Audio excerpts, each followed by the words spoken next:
Hi, in today's video, I want to go over with you the 5 essential forms that you will need to run your professional organizing business. Hi, I'm professional organizer Katherine Lawrence.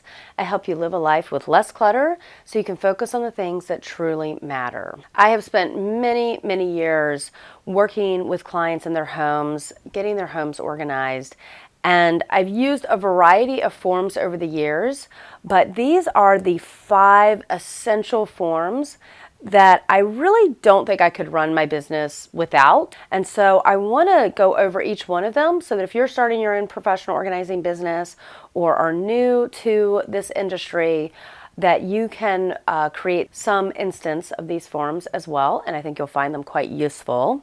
And I want to mention too that in my upcoming course, I'm going to have sample forms that you can see some really detailed information about what you'll need. But today I'm just going to give you an overview of the forms I use and what essential items are in them. So the first one is a client intake form. And I like to have either a digital copy of this available to me or a printed form. This is also very helpful if you have someone else answering calls for you and they can get some basic information from your client. I like to do a phone consultation with my new clients, and so I'm going to just remember to get some basic information like address and email and that type of thing. Sometimes I'll have a little bit of that they've already emailed to me, but looking at this form reminds me about every bit of geographic information I want to get from them.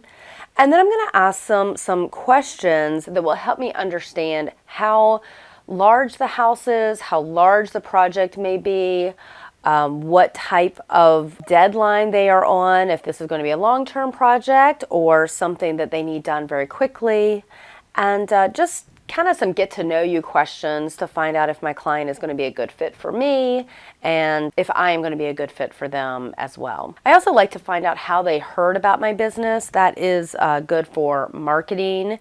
I can find out which one of my marketing sources are working for me.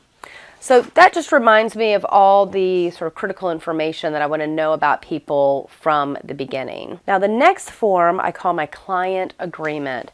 And this is just going to be a one-page document with all of my terms of services. So it's going to go over things like fees and what types of payments I accept, what types of things are included in sessions and what types of things I would charge extra to do outside of the session.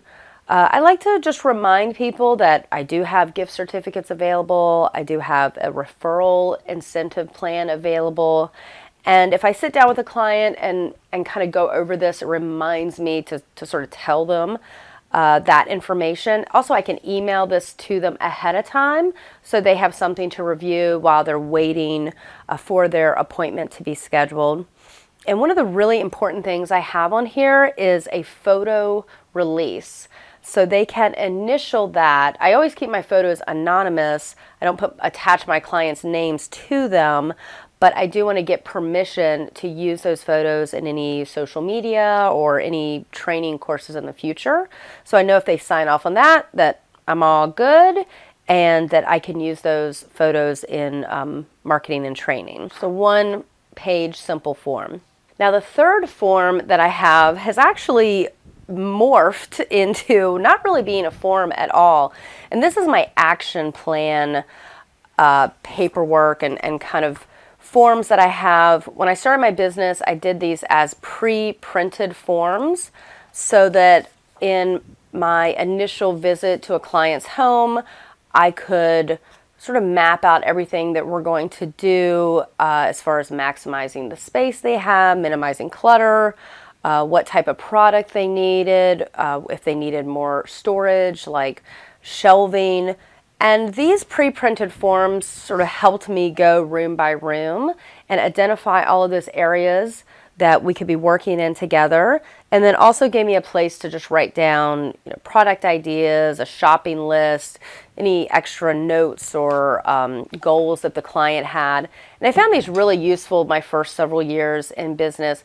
And also when I expanded my business, I could give this to another organizer on my team, and it would help guide them through the process of creating an action plan with their clients. What I am doing now is creating a digital action plan in Trello. And I really love that system better because it's a little more interactive. It's something that I can share with my client. So when they've completed something that I've designated as sort of organizing homework, I will be alerted to that. And it's just a little more interactive than the paper forms.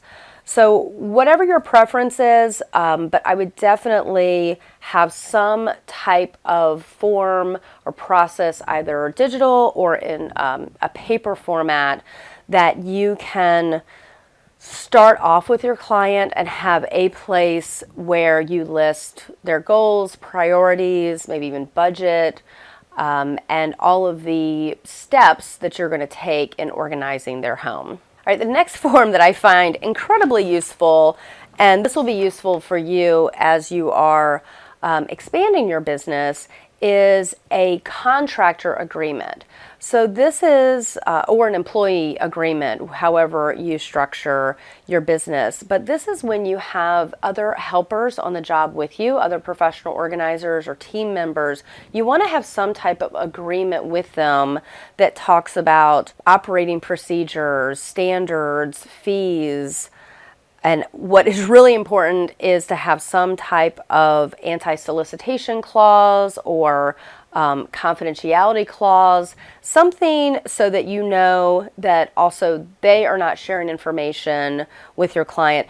I usually use NAPO members, so I know they are also adhere to NAPO's Code of Ethics, so I'm sort of double covered in that way. But anytime you bring someone on an organizing job with you, you want to make sure that they are adhering to those same standards as you would yourself.